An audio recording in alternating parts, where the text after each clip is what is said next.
This young lady is sharing with me her deepest fantasies. I want to have sex with two people, the kind with two men and one woman. But that's it. I wouldn't like to do it with two women. And she's not alone. China is the top producer of sex toys in the world.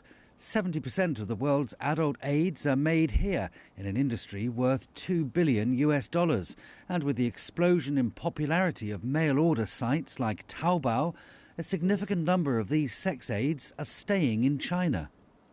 Even finding casual hookups these days is pretty easy thanks to your mobile phone. I can even do it from the comfort of my own home. I've downloaded China's main dating app for research purposes, of course, you understand.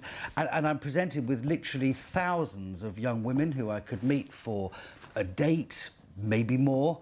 All I have to do is swipe left or swipe right. Time then to meet Li Yinhe. She's a sociologist, sexologist and advocate for sexual freedom in China. She thinks China's newfound sexual awakening was only a matter of time. I did a survey in the 1980s and premarital sex was pretty much non-existent. I think the anti-sex or abstinence mindset is unnatural.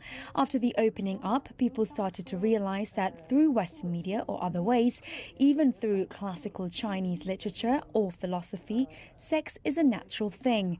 So people started to realize sex is a fun and natural thing.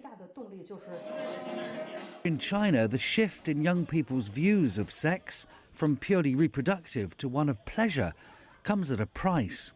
Marie Stopes is an international organisation that advocates sex education with the aim of preventing unwanted pregnancies and sexual health problems. They believe whilst China's youth is embracing the brave new world, their parents are being left behind. A mom once asked me what she should tell her son when he saw an adult product store.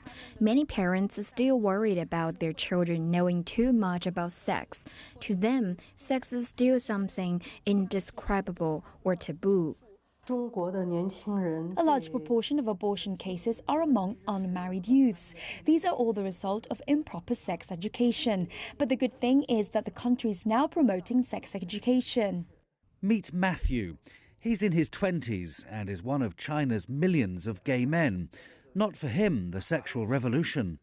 I remember before I wanted to suicide, but I didn't do that actually. Before I didn't know what is gay, how to accept myself or how to be yourself. I mean, no one to tell me. Even my friends, my parents think China is a little bit traditional, you know. Homosexuality was decriminalized in China in 1997, and in 2001 it was removed from the list of mental illnesses. Shanghai has hosted a gay pride event since 2009 and Taiwan since 2003. But on the whole, Chinese society's emphasis on family values and continuing the bloodline leaves little room for so-called alternative lifestyles. Homosexuality is no longer considered a crime, but China still lacks laws protecting sexual minorities. The Chinese accept transsexual or transgender more than they do homosexuals. Probably one reason is people still see trans as heterosexual, but for homosexual, many people consider them weird or ridiculous. Another reason is that dragging up is common in many traditional Chinese art forms. For example, in traditional Peking opera, female characters are always portrayed by men. It may be a depressing picture for China's LGBT community, but the people at Mary Stopes believe hope is on the horizon. But for China, we have just a very short time to let people understand why LGBT groups are the same actually. They just have different sexual orientation or gender identification. They're not like weird people. They have the same rights. But they still need a lot of time to do this. Whatever the social mores tell us about 21st century China, there's no denying that young people in the Middle Kingdom are enjoying freedoms their parents never thought possible, whatever their sexual persuasion. Jeff Moody in Beijing for CGTN.